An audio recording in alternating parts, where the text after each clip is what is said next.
oh, he's crying now. Aw, Our he's deal is fine. expiring. I asked my dog in the beginning of this if he would give me an hour, and I might have asked him a little too early. He's like, that's not the deal um, here anymore. yeah. Hey there, and welcome to Takeout and Talk, a new series from Cocina and Mecenas Media where culture's always on the menu, even if it arrives in a paper box. I'm Xorje Olivares, and today I'm joined by award-winning author Sonora Reyes, otherwise known as Sonora Reyes. They've just in the past year released two different books. The first is called The Golden Boy's Guide to Bipolar, and the second, The Proposal, both of which explore themes of queer identity, being members of the Latinx community, and also what it's like to embark on certain mental health journeys. It's a continuation of all the stuff that Reyes has done since first getting published back in 2022 with their debut novel called The Lesbiana's Guide to Catholic School. So in the course of our conversation today, we talk a lot about purpose. We talk a lot about self-identity. We talk a lot about the journey one goes on, both as an individual and as a creative. And I do want to know, we also get a chance to meet Reyes's dog, Thor, throughout parts of our conversation. So excited to talk about the literary world and to talk about also the new podcast that Reyes is working on. So want to welcome them to our show now.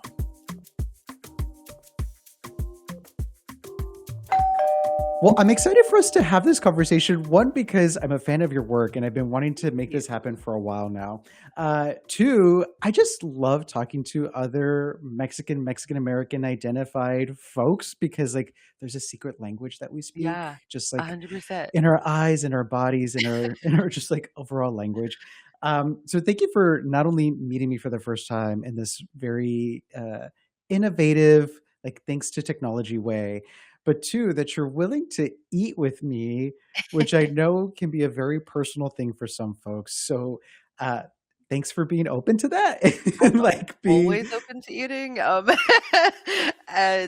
that. And my favorite thing is sharing food with people, like, and virtually or in person. It's great. I feel like it's like a very, I love language, like sharing food. yes, I've always said that food and drink are my love language. And I think the thing that is most exciting about eating with other Latinx folks is there's that sensibility there. It's Yeah. like, all right, this is a communal effort Yeah. where we're all going to be enjoying ourselves. And so Exactly. to enjoy yourself today, what did you bring to the table? Okay, so I have Firehouse, which y'all were so nice. Should I show it? Yeah. Okay, so this is I can't really see what you're seeing currently because this is my that's a cookie, a Ruffles, and oh my God, I can't even I'm trying to hold my there we go. A meatball sub. Dang. I'm so excited. That looks so good. If I I saw know. properly on the website, was it started by firemen?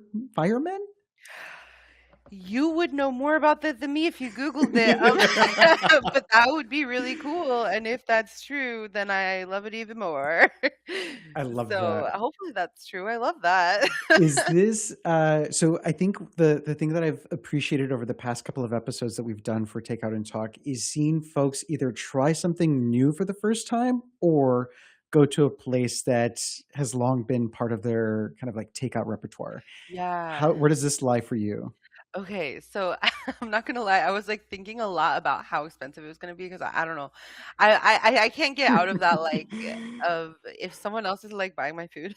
Oh yeah, it's like I'm just I'll take the bottle of water. Thank you. yeah. So I was like thinking about I didn't want to do like fast food, even though like I do love that too. But I was like, people are gonna see what I'm eating. People are gonna like judge me based on what I'm eating. So I was like, okay, it's gotta be something um like but I'm a very basic eater. Like I like the plain stuff, like a meatball sub, I any sandwich I get is gonna be plain, like no sauces, nothing like that. Um, so yeah, and I was like, okay, I probably should have thought more about like how difficult it would be to eat it on camera. Like, but I did not think of that. Oh, no. But yeah, I am excited to eat it. I really love meatball subs. Um, it's a safe food for me for sure. Um, It was either that or I was also thinking about doing like a dim sum kind of thing because it's like picky, and Yeah. like easy to, yeah, and I really love dim sum, so but it's more expensive. So like again, the nice Latinx person is like, no, no, no, don't worry. I'll take whatever you could provide me, which Yeah. I 100% understand that feeling. I will say, which is kind of funny because I don't I haven't ordered a sandwich in a very long time from somewhere, Mhm. but a meatball sandwich is exactly what I would have gotten. Ah, so good. So already look at the alignment. Yeah.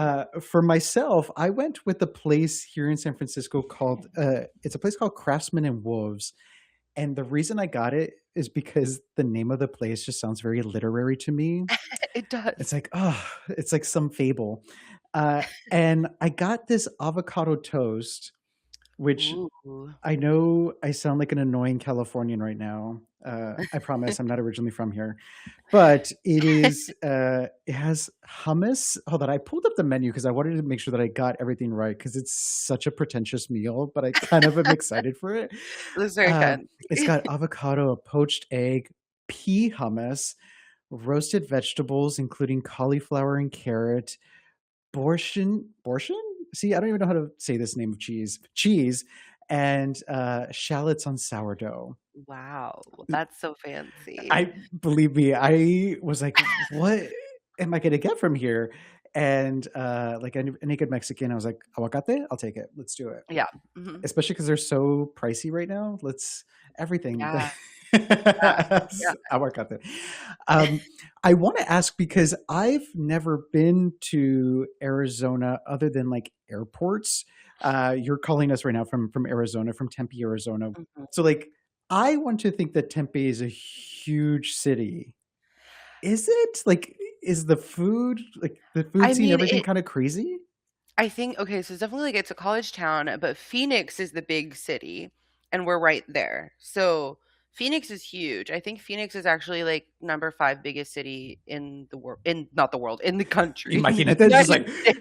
dang, right in Not your in the world. Oh my god, backyard. that would be wild. But yeah, no. So it's like number 5 in the country, which a lot of people don't even think of it as being like on the map of like big cities, but it's really big. Um, super populated. And then Tempe is like in the Phoenix metro area. So I guess if you consider it as part of Phoenix, it is like big city, but it's yeah, like by the college for sure. There's like a lot of stuff to do. I would say Tempe is pretty. It's pretty city. Wait, so is Arizona has Arizona been home base from the get for you? Um, yes, I was born in Arizona, but as a kid, I did kind of move back and forth a lot from here and Mexico. Like my mom had like a job over there for a while. She was working there. My dad, so we would go back and forth sometimes. And I think we did summers over there for a Mhm. while. Um, and so I think of there as being home too, even if I don't like we were in Jalapa most of the times when we went there. Um, and so I also think of that as home, even though I spent a lot less time there comparatively than I spent here. But I don't know, like core memories and stuff. Yeah. But yeah, I was born here, and um, I do love Arizona, the desert. Mhm. Yeah. When you think about sort of just environment, because I feel like the thing that I've noticed talking to a lot of other creatives is you clearly a lot of that comes from your environment and being exposed to certain things, seeing other people do kind of the things that you wanted to do later in life. What was the cultural scene like for you kind of bouncing back between Arizona and Mexico? Yeah, I think a lot of people who go back and forth, um, in my experience, the people that I've known who are also doing this, a lot of people have it like they'll be like in Mexico they're like rich and then here they're like poor. Mhm. For us it was not like that. Because I don't actually know why I was a child, but I felt like we were weirdly enough, I felt like we were better off here, like financially, more stable. Or I don't want to say stable. Like I don't think we were ever like, unstable, Yeah. but, like, when we were there was a time when we were, like, sharing an apartment with my cousins and my tia and tío, and it was, like, I think 9 of us to a two-bedroom, and so, like, when like, here, we had like, the house that I've been living in, I'm actually currently in this house right now, four-bedroom house, and, yeah, we've had a lot of people live here, but I had my own room. Mhm. So, even though, yeah, so I always felt like there was more space here, but I think that's just, like, my parents are very, very exceptional people, like, they both are extremely smart, like, both got, like, full ride scholarship. My dad, like, at 8 or 10 years old or something, invented a way to, like, turn air into water to, like, make water from nothing, like, they're very, very exceptional people. So I think because of that, they I mean, they kinda had to be able to, like, make a life here and do what they do. Um, so yeah, I think that's why here I felt like I always felt like pretty well off in a sense. Like my parents are like wildly uh, exceptional, and it leaves a complex for me. Um, I'm a redder, you know. That is exceptional. Not many Thank people you. know how to write, how to take words, thoughts, characters in their brain and put that to paper in a cohesive way. Yeah. Um, so I just want to like make sure that I highlight something that you said, which is you are joining us right now from, is it your childhood home? The home. Yes, yes. So What I've a been privilege. living here. Yeah, so we have basically throughout my whole life. Like I've been here since I was I don't even know, a small Hmm. child. And we've lived here ever since. Um and like really like made it our home and everything. And I don't know, there's just something about like, generational living that I just like love it so much. Oh, what a blessing. I feel like I wish I was in my childhood home right now because there's so many memories and so many reminders as to Mhm. like why I chose the path that I did professionally. Like Mhm. whenever I go home, and thankfully my parents are in the same house where I was essentially born and spent most of my life in. Mhm. Like I can go into my old bedroom and remember like I sat there and I thought I think it'd be fun if I worked on TV stuff or worked in radio or worked like I have Yeah. that when I go home. You probably get a chance to see these corners in your house regularly. Yeah, I think I take it for granted sometimes, like, because, like, like, all the decorations, all the stuff that we have around, like, I've been seeing it since I was a child, so I don't really always notice how special it is. Like, we have a lot of, like, just, like, on the walls, like, my mom painted these walls, like, all the, like, not in this room. Actually, she probably did in this room. Yeah, no, because these have been this color since we were kids. Um But yeah, like, the whole house is colorful. Like, the colors on the walls are none of the walls are, like, white, you know? Mhm. Um, and there's, a lot of, you know, mementos all over. We have a lot of, like, uh It's like cultural artifacts that are yeah, yeah, very. artifacts. There's artifacts everywhere. Um, and I love it. Yeah. So are there, as you walk around every day, like do you remember the place in that house where you came up with your first character? My first character I mean, so for the Lesbianas Guide to Catholic School, that was my first book, the Mhm. original book that I ever wrote. And I do know where I was. I was sitting in a recliner chair in the living room. Or I guess it wasn't the living room then. We like move stuff around. Like right now it's like the dining room, but at the time I think it was the living room. Yeah, gotta keep people on their Yeah, toes. yeah. um, but yeah, so I was just sitting and on my laptop because this is like totally a story no one asked for, but like I used to work super super early mornings, and I would be done with work at like 9:30 in the morning, so I'd have the whole day, and I would come and I wrote a lot of fan fiction, and it was like the best time ever because I was just like in my own world doing fandom stuff, writing fan fiction all day and like being on Tumblr and stuff, and it was super fun. And then I got peer pressured into doing National Novel Writing Month, which is like not a thing anymore, but at the time it was like write a book in a month in November. And it was October 28th, and I was like, yeah, I could do that. So yeah, that was But would you say that you were like your body was ready for that? To like one, I mean, you said it was like a month-long challenge, but yeah. to have that jettison you into your career as a writer? Before I wrote Lesbiana's Guide, I was writing a lot of fan fiction, and I had ideas about original stuff I wanted to write, but it was all super big. Like it was like sci-fi fantasy, big ideas that required a lot of research or world building or stuff like that.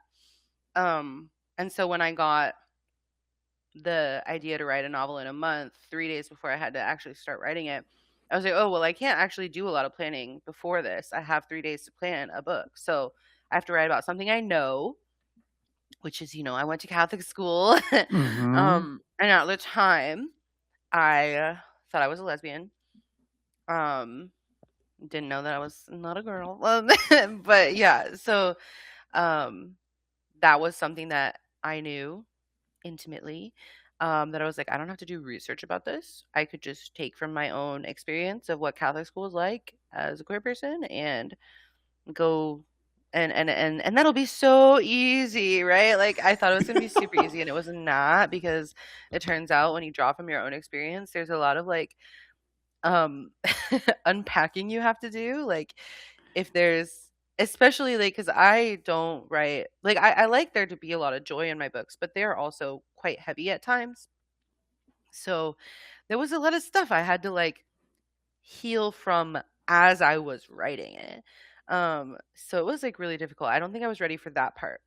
I Mm-hmm. wasn't prepared for the quote unquote research of the book to be like, I have to unpack my trauma and heal from it and process it in order to write this accurately. Yeah, no kidding. I feel um, like there's that adage of you should write what you know. It's like, okay, I guess that mhm. helps the process a little bit better. But to your point, it's like, oh, shit, but I forgot that going to Catholic school or being very steeped into the Catholic world, the Catholic Church is not necessarily the best towards women, the best towards queer people, the best towards anybody who is not necessarily seen as, you know, a step in for one of the apostles. Like there's a lot that you don't think about because guilt, as every Catholic person probably knows well enough. Catholic guilt. Oh, sorry, my microphone was like up because I was eating. But I'm glad you talk about this. I'm not glad that you're talking about trauma. That sounds weird that I'm sort of No, prefacing in that way. I feel you. But I'm glad that you, even from the get, understood that there might be some gray areas that you would be forced to go to Mhm, as a writer who is kind of open to all the possibilities of where these characters were leading. mhm, And so I do want to mention the latest book, The Golden Boy's Guide to Bipolar, because I think right from the get, you understand that this is a topic, whether for Latinx folks, for other members of other different communities that struggle with talking about mental health or mhm. deeper issues, Yeah. that you're okay going there. Not only are you okay going there, you're okay allowing somebody that you've created to Mhm. go there too. So can you talk a little bit about those sort of decisions? Yeah, definitely. It's so I knew that I wanted to write like a mental health book at some point. I was not ready back when I wrote Lesbiana's Guide. Um, I think when I wrote that book, I wasn't diagnosed yet, but I knew that I always had mental health struggles, but I didn't know what I specifically struggled with.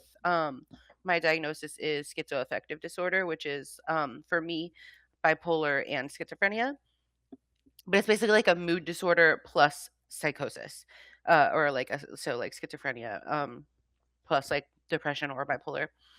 Um, so for me, I wrote Lesbiana's Guide and didn't know that I was writing Cesar's like mental health stuff the way that I felt it. And so I didn't know he was bipolar when I was writing that book. just like he didn't know, right? Mhm. And it wasn't until like after I finished that book that I was like, I don't remember who. I think it was like my cousin or somebody who was like, "Are you gonna write like a Cesar book? Like, I think people will want that because." And at the time, it wasn't published yet, Lesbiana's Guide or anything. Like, it was just like I had just written it. But like my friends and people who had read it, like everyone latched on to Cesar. Like he was like everyone's favorite character, and I was like, you know what? If I do write a mental health book and I talk about a really stigmatized illness like bipolar, I want it to be someone people already love. Um, Mm. because I feel like whatever preconceived notions they have to look at it through this lens of like, well, I already love this person. Mhm. And so like they have to kind of grapple with their uh, prejudice or whatever it is. Um, with that, I feel like it's easier for people to understand like it's easier for people to like uh what's the word? Like tackle their um prejudice when it's someone they care about. You know what I mean? So yeah, that's why I picked that book instead of like writing a whole new character. Um and I think it worked. I think No, people absolutely. I think that's a very astute thing to recognize that unfortunately we live at a time where empathy is Mhm. in short supply.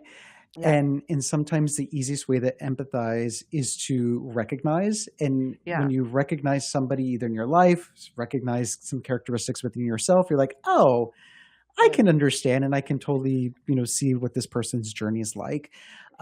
I love also the fact that because there are people who are very much like judge a book by its cover, and I think the title itself gives away a good amount, so folks Mhm. don't feel like they're going to be surprised by what they're Yeah. going to encounter. Like they know from the onset that there is going to be an intersectional person that they're going to encounter, but the Mhm. intersectionality being sexuality and mental health, as Mhm. opposed to maybe other characteristics. So I'm glad that that's sort of where you went with the Yeah. titling. I wanted to follow the theme from like his Lesbiana's Guide to Catholic School. You have these two things that like conflict, right? Like being a Hmm. lesbian and being in Catholic school. So a lot of people were saying, "Oh, it should be like the bisexual's guide to bipolar or something like that because he's bi." But it was like those two things don't conflict in the same way as like being the golden boy and being bipolar. You know what I mean? It's like that's Hmm. why I picked that title specifically because it wasn't like it wasn't just to say like, "Oh, these are things that this guy is," but it was like these are two conflicting truths that he holds. Yeah.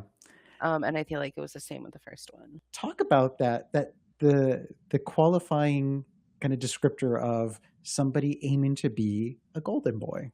Hmm. Yeah, I think especially like at a really young age, there's a lot of emphasis put on like the gifted child, right? Like if you are good at school specifically Hmm. early on, that's something you hold with you forever. And it's this pressure that like never goes away. So like for Cesar, like he was always very good at school. Like he was always very smart on like a book level, like on a school level. Like he knew how to like he has like photographic memory, like he can easily pass a test without studying, like that type of thing. But that doesn't really translate necessarily to having your shit together. Yeah. You know what I mean? Like he and I think it actually does is like counterproductive when you aren't allowed to be bad at stuff, you know? So that's why he has this whole like poetry thing that he doesn't tell anyone about. Because Jamal is the poetry one. Jamal is the love interest. Hmm. Um, and Jamal does poetry, and Jamal can be good at poetry, right? But Cesar, nobody knows that he likes poetry, and he doesn't want them to know because he wants to be bad at it. He wants to be allowed to be bad at something, or he wants to not know if he's good at it, So he doesn't share it for a really, really long time. And I think, yeah, I wish we were allowed to be bad at stuff more. Like, I wish there was less No pressure to like kidding. especially right now, like, I feel like when I was a kid, like, yeah, there was a lot of pressure and stuff, but now I feel like it's even worse. Like, this fear of, like, being cringe or being, like, people are afraid to be earnest. They're afraid to try because you'll get made fun of for like even trying something. Of course, you're not going to be good at it when you first start. Like that's not the Mm-hmm. point. The point should be that you enjoy it. And that's why I think for a long time I was writing and I was doing fan fiction in a dead fandom. Like I was in the Young Justice fandom in the 10-year gap between season 2 and 3. Like there was nobody in that fandom. Like there was like 5 people reading my You're like, fics. but I'll be here. Yeah, I was there, okay? I Mm-hmm. was and I loved it. I loved it so much. The like 2 comments I got were like gave me so much joy. And like I didn't need actually didn't want like that um I guess external pressure of like is something people want from you. Because there was only like 2 people in the fandom. I mean, actually, I shouldn't say that. There was like a good amount for such a dead time in the fandom, but like, it was a tight knit group of people. Like that we Mm-hmm. were all obsessed and shouting into the void about it, you know? See, but this is what I love about the kind of community work that we do, which Mhm. is not only do you find your people, but you find those people and talk to them in the way that you know they want to be spoken to, because that's how you want to be spoken to. Yeah. And like to know that I'm going to fast forward a little bit because you went from the lesbiana guide to Catholic school. You did that in that month-long challenge. This year, well, I'll say this past year in 2025, you released 2 books, not just I did. one. Like, so, like, not only have you found your space, but you found your voice to be able to communicate that to others. Talk about like being able to do that, because the other book earlier in 2025, was The Proposal, which is about some friends who find themselves in a particular situation where maybe real feelings get kind of uncovered. Who knows? Mhm. Um, but that sort of emphasis to really put yourself to your craft and produce in ways that feel comfortable to you. Yeah, I it's so wild to me that like because it feels like things are going really fast right now. Because I had 2 books in a year. Um, but the proposal, I was working on that for a really long time. I wrote that book in 2019 and I revised it for so long. It took so long to get it right. Um, and so it feels like now that it's like coming out and then I had another one come out right after or right after like 8 9 months after, but it's still that's really fast to me because Lesbiana's Guide came out in 2022 and then a year later I had the Luis Ortega Survival Club, and then in 2024 I didn't have any books out, and then 2025 I have 2 books, and then 2026 I'm hopefully gonna have one. I mean, well, I shouldn't say hopefully, like it's gonna happen, I just haven't announced Put it. into the universe. It's Yeah, happening. and then, like, so hopefully I'll have, like, a book a year at least, unless I, like, need some time, but, which is fine if I need to take some time. I do want to talk a little bit about writing gender and writing sexuality and writing things that I know very deeply because of my own lived experience. You know very deeply because of your lived experience. Talk about how you approach writing these things, because I think that's what's resonating a lot with folks. Yeah, I've always like, my gender sexuality has always been fluid. I shouldn't say always, like, I've been figuring myself out since I was a kid, and I keep changing my mind about what I am, right? So, I thought I was a lesbian, I thought I was straight, I was bisexual, I was queer, I was a woman, I was non-binary, I was a man, I was genderqueer, all the things, right? I've been all the things, I've worn so many hats. Um, and it's okay if it keeps changing, like that's okay. I'm Absolutely. I'm totally okay with not knowing, not necessarily not knowing myself, but not having to have a definite answer that never changes. Like it's okay if it changes, and I'm fine with that now. Um, but I think that's why in a lot of my books, like I've not published a book yet with like a trans protagonist. I will, but I can't talk about it that much yet. But I think that's why like my main characters are not all, like I have, my first 2 books with like girls, and then the proposal has 2 male protagonists, and the Golden Boy's Guide to Bipolar is obviously a boy.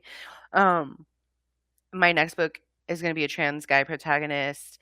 I'm gonna have and I think I'm just gonna keep I really like the idea of just kind of like having a bunch of different types of, genders and sexualities represented in my books because I don't always know what I am. And sometimes I feel like I do. And I felt like it was really interesting that in the Lesbianas Guide to Catholic School, like that felt like something that I experienced. Like I felt like I was yummy when I was in high school, you know? But the proposal, like Kenny and Han feel a lot more authentic to how I feel like I am today, now as an adult.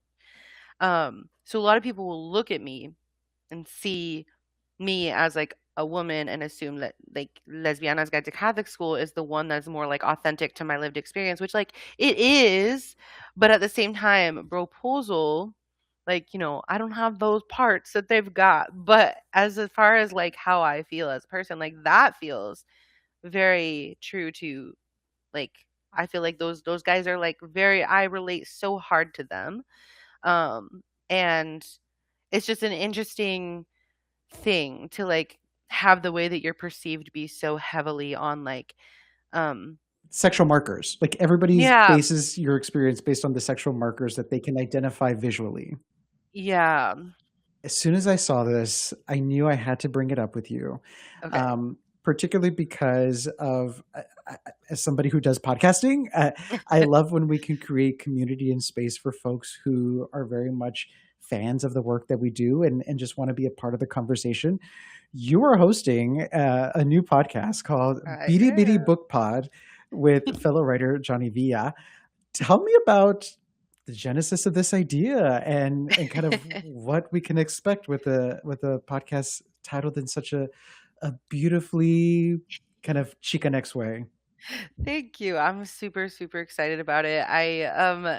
The first episode should air on February 3rd, so it's coming up pretty quick. I'm really excited because but also I was like, this was not supposed to happen because I Why not? had I had an impulsive idea and I was like, because I used to run QPOC chat on Twitter. And then after that it turned into BIPOC Cutie chat on Blue Sky. And I was, like, really missing that, sense of, like, community between, like, queer and trans BIPOC writers, um, and I was like, "I miss that," but there's not really any equivalent to Twitter that feels like how Twitter felt, with that chat, and so I was like, "Well, wouldn't it be cute to start a podcast and just talk to people who are like, queer and trans BIPOC authors, um, and talk about publishing from that lens and basically have like everything about the podcast to be like celebrating those stories, but also talking about like the maybe a little bit uglier truths of like what it's like and what happens behind the scenes." So I'm super, super excited. But the thing is, I wasn't supposed to do it. I texted my group chat. I texted a couple people too. And I was like, someone tell me I do not have time to start a podcast. And then freaking Johnny Garzavia, who is my podcast partner now, was like, do you need help? And I was like, you can't say that because yes. And that makes it a million times easier, more, accessible for me to do, and, like, now I can't not do it if you're offering to do it with me, like, that's so much more Mhm. fun to do it with someone, and so, yeah, Johnny enabled me, and and now we have a podcast. Which is pretty damn cool because I'm I really excited. the thing that I try to tell folks, especially when they mention the idea of starting a podcast or like what can they add into the space. And I'm going to say something that I said earlier today, which is this idea of the niche programming.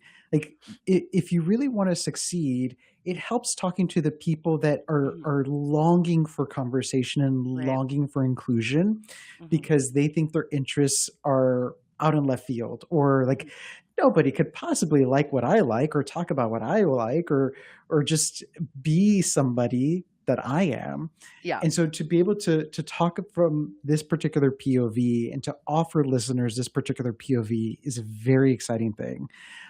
So welcome to podcasting. Thank you so much. I'm so excited. I cannot wait. I'm actually, like I think this is gonna be exactly what I needed to to feel that community again and to just like be excited about books again because like this is my job and I do this so much of my day is spent writing and reading and not necessarily for fun. Like I have to read books for like to blurb them or to Yeah. research or to beta read, provide feedback, mentorship, all these things like I consider part of my like job.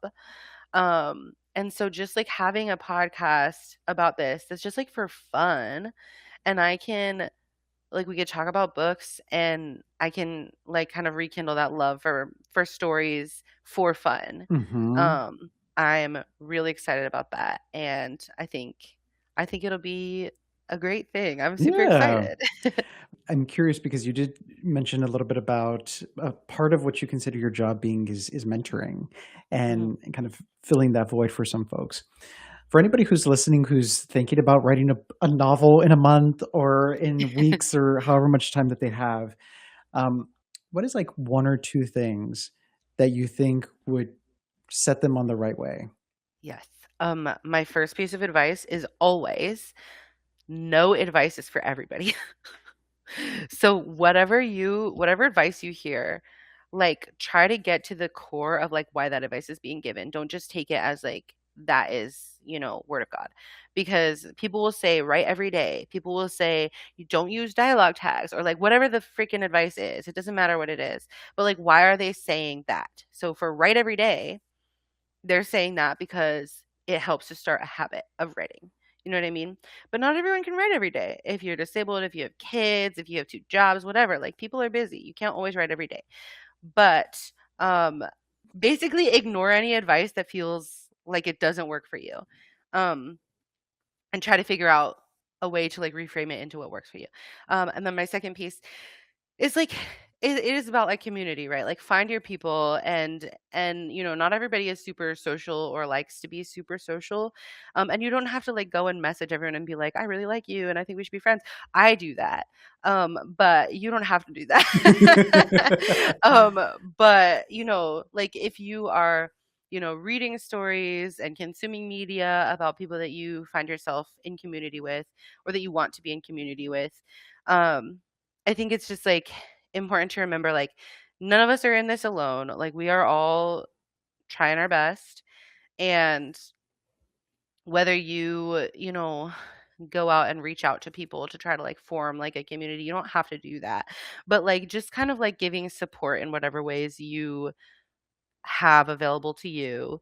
Um and knowing that like for me it feels like it's a full circle thing. Like if you are only talking to people when you have something you want from them, then they're going to see it. They're going to notice it eventually. But if you talk to people because you like what they have to say or you like them or you just genuinely want to be in community with people, they will also notice that. Um and of course there's always room for like people get misunderstood all the time. Like people might assume malintent when there's not any there. But in general, like just be aware of how you're interacting with people because it's impossible. At least for me, I could not survive in this industry by myself. And I don't know that people would be supporting me as much as they are if we weren't all supporting each other. And if Mm. I were only reaching out when I needed support, you know? So I think about what you need, but also what you have to give as well. But to remind folks, you did kind of tease that there is a book coming out later this year. It But is. how can folks keep tabs of your work? Make sure that they know how to listen to the new podcast once it comes out. Where Yes. should folks go to learn more about everything that you're up to? Oh my gosh. Yeah. So Instagram, I'm on Instagram, I'm on Blue Sky, I'm on Threads. Those are where I would post most updates. Um, Follow me now before I change my name. Before it um, all goes in a completely yeah, different subscribe to my space. newsletter on my website, and I will be sharing the important updates when I can announce that book. It will be on my newsletter. It will be on all my socials. Well, thank you again for one, meeting me for the first time in such a delectable way, and two, sharing your meal with me. I hope that folks get a chance to follow the work that you're doing. Again, the two books that were released within the span of a single year is The Golden Boy's Guide to Bipolar and also The Broposal. Both are available. And if you go to Sonora's website, all of the where you can purchase each of these books, because there's multiple others, Mhm. easily be able to do so. And again, sign up for that newsletter so you can find out firsthand when this new book comes out. Um, Yes. but thank you for your time and for all of the joy that you brought to this conversation, and thank you for Thor. I Yeah, love. thank you for he's walking in right now as we speak. And, yeah, thank you so much for having me. This was so fun.